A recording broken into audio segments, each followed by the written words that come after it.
Hello guys and welcome back to Planet 40k, the Tyranids channel. In today's video we're going to be doing a datasheet review, and this time it's another one of the monsters, and it's the Toxicrene. Now the Toxicrene, I'm trying to give it a chance here. I'm trying to give it a chance because for the past edition or so it's not been the best choice. We've had better options, so I'm trying to give it another chance with this edition. So we're going to go through this today. And of course at the end of the video we'll be giving our Planet 40k rating. So let's crack on with it. So, the Toxicrene. It's already a bad start. 200 points for this one model. It was 150 points in 9th edition. It's now 200 points. Now, virtually every review I've done so far, the points has been reduced. So this is the first one, and there probably won't be that many, where our points have increased, and by quite a lot, by 50 points. So, yeah, this thing needs to do something to impress me to warrant the 50 point increase. So they're equipped with the massive toxin lashes, and yeah, it's a monster. Let's flip it over. Getting on with the stats, let's begin with the movement. It's 8 inches as it was. The toughness has gone up to 11 because of course it's a monster. That's what has happened this edition. It used to be toughness 8, so gone up by 3. It's pretty good. Most of those power weapons that were in 9th edition will now require 5s to wound, but the better weapons of course will still do some work. 3+ armor save. We've lost the wound because we've now only got 14 and not 15. Leadership 8+, and objective control is 4. So that's the stats. Nothing of note really. We expected the toughness, and most of the wounds of all of our monsters have gone down anyway. So yeah, pretty standard. Weapon wise, starting off with the range attack, we've got the massive toxic lashes. And in fact this is both the range and the melee weapon, but it's got two different things. It's got the range weapon as well as the melee. So the range one, they've both got anti-infantry 2+. So that means when you make a wound roll, anything that is a 2 or more will score a critical wound. So you effectively always get a wound if you roll a 2 or more. And if you've got devastating wounds, for example, on, which we don't, then it would apply to that as well, but unfortunately we don't. Now, maybe when the codex does drop and we get a lot of other high fleets, maybe there's a way of putting devastating wounds on. But for now, this is what it's got. So, there's a little bit of a buff here. The range went up by 1 inch. It is now a 9-inch range, not an 8-inch range. Don't really know what that is going to do, what it's going to achieve. Gaining an inch, we can't really fire into deep strike because they're going to be more than 9 inches away. If it was 10-inch, it would be slightly better, but no, hey. 2d6 from the attacks, that's what it was anyway. Bliss skill 3+. The strength has gone down from strength 7 to strength 6. I don't mind that so much. Because when you're going up against the kind of targets you want to target, which is infantry, they are going to be toughness 5, toughness 4, or even toughness 3. So you're wounding on a 3+ or a 2+ regardless. In fact, what are we talking about? It's anti-infantry 2+ anyway. So we're always wounding on a 2+. It doesn't really matter. AP has gone down as expected. It's now only -1 AP. It was -2. So the damage is now 2. It's not 1 anymore, which is good because it means every single wound roll that goes through will likely remove the model, whether it's a standard guardsman or a space marine intercessor. Of course, the elite infantry, terminators and such, it's going to require a couple of dice, but they're not really the target. It should be going for standard infantry and light infantry, really. So yeah, that is the range attack, only 9 inches. It is what it is. We lost a bit of strength, but we're not really going against vehicles and monsters with this thing anyway. We shouldn't really be targeting. We're going to need 5s or even 6s perhaps to wound them. And as you can already see from the keywords, anti-infantry 2+, it kind of says it all. It spells it out for you where the target is. The melee variant of the weapon, well, it's the exact same stats in fact, except you get 12 attacks. It's not 2d6. So 12 attacks, web skill 3+, strength is 6, -1 AP, and 2 damage. Exactly the same profile as the range attacks. So effectively, we're just having like range attacks and melee attacks, and they're all the same. They're all just kind of converging into one. So overall, we've lost a bit of strength, a little bit of AP, we gained a bit of damage. The strength wasn't massively needed anyway, and yeah,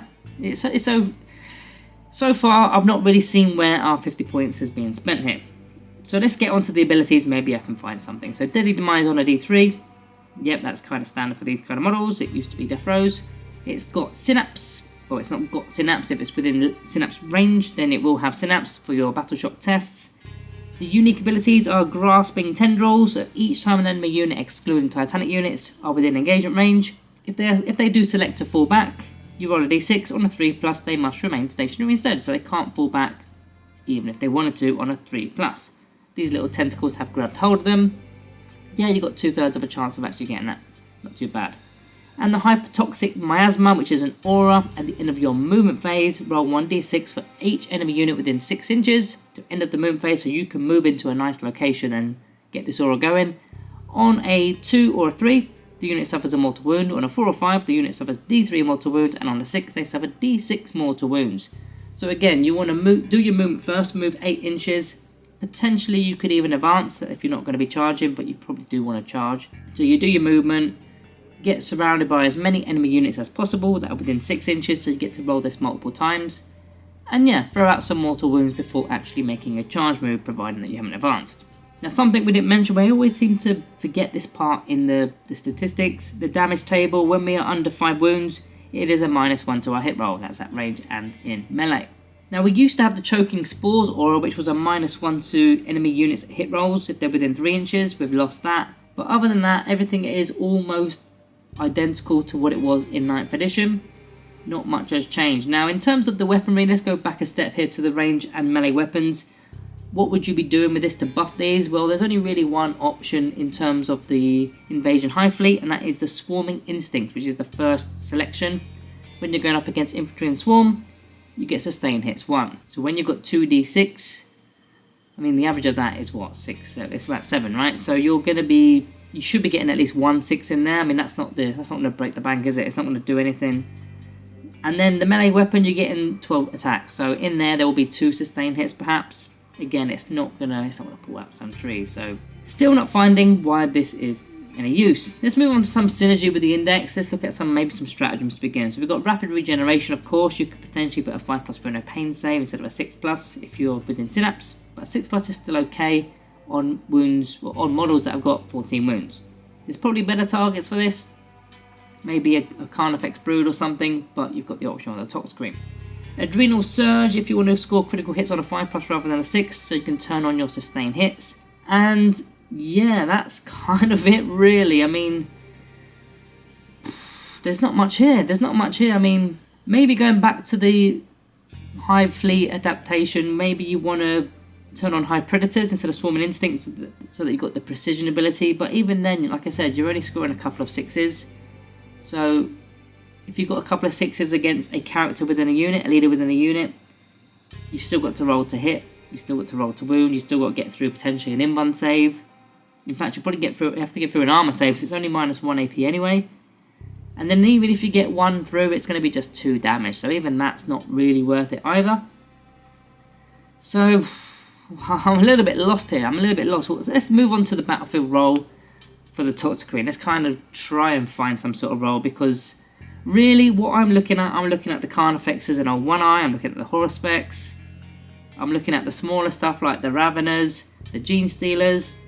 There's plenty of melee options that can deal with infantry much better and much cheaper than the Toxicrene. For 200 points, this is what you're getting. I'm really disappointed so far, so you know what? I'm not... What can you do with that? You can throw it up in the battlefield, you can tie up enemy units. Maybe you want to tie up things that don't want to be in engagement range, and on a 3+ they can't fall back, but that's, you know, you're relying on dice to do that. You need a 3+ to do that. And yeah, again, I'm going to keep mentioning it, but you just take some Carnifexes rather than take this. They're going to be much more survivable, and they're just going to do a lot more damage than this thing can do. Let's move into the pros and cons, because I'm getting really disappointed and really depressed with this datasheet review. The pros: good versus most infantry. Toughness 3, toughness 4, that's the main target. The ranged weapon is effectively just more attacks, 2d6 extra attacks if you like, if you want to put it that way, provided that you make the charge, of course. You can stop fallback moves potentially on a 3+, as we mentioned, and you can throw out mortal wounds, which is probably in fact one of the best things it's got. If you can plant this in a good location and throw out mortal wounds for fun before you even make a charge move, yeah, that is handy. It's handy, but it's not worth 200 points. It's not even worth the 50 points extra, is it? So they're the pros. As for the cons, the model's tentacles are very visible. We've not even mentioned that part because I'm waiting for the cons rather for this, because those tentacles stick out like a sore thumb. And in the core rulebooks, under visibility on page, I've lost the page number now because I've moved it. That was silly of me. Right near the start of the core rulebook, it talks about how visibility works in this edition. And if any part, here we go, if any part of the other model can be seen from any part of the observing model, then that model is visible to the observing model. That is on page 8. So those tentacles are literally going to be, they're part of the model, so they're going to make that model visible to the model that's firing at it. That means it's going to be very difficult to hide it. Not great. It's got poor output versus monsters and vehicles, or anything really that is toughness, toughness 6, maybe toughness 7. Of course, infantry, elite infantry is still wounded on a 2+, but if it's not infantry, because it needs to have the infantry keyword, if you're going up against beasts or swarms or mounted units, they've not got the infantry keyword, so therefore you've not got that 2+ against those kind of units, and they shouldn't be the target anyway, but you're not going to be doing that much damage against them. Now, in fact, further to add to that, we've already got enough anti-infantry in our index anyway, whether it's the monsters that we've got, whether it's the infantry units, the Raveners, the Gene Stealers that we mentioned already. We've already got tons of units that can do the role that these guys are supposed to be doing. And finally, they're very pricey versus other melee options, or any other options really. 200 points, and I can't see what we're getting here. So I'm just going to have to go straight into this with the Planet 40k rating, and it's going to be very low unfortunately, and I'm going to go with the Planet 40k rating of 1.5 out of 5. Very disappointing. I thought there was a little bit of hope pre-edition, and I had to get this review done because I thought, you know what, maybe there's something that I can spot that makes this thing worthwhile, but it really isn't, so I just wouldn't recommend using it, guys. I just would not recommend it. Guys, hope you found this interesting, even though it is a bit of a letdown, this unit review, in terms of the unit, not in terms of what I've given you. 1.5 kind of stinks, but at least now you know, right? At least now you know. So yeah, guys, on your exits, make sure you are liking and subscribing to the channel. Thank you all for watching. I'll see you in the next one.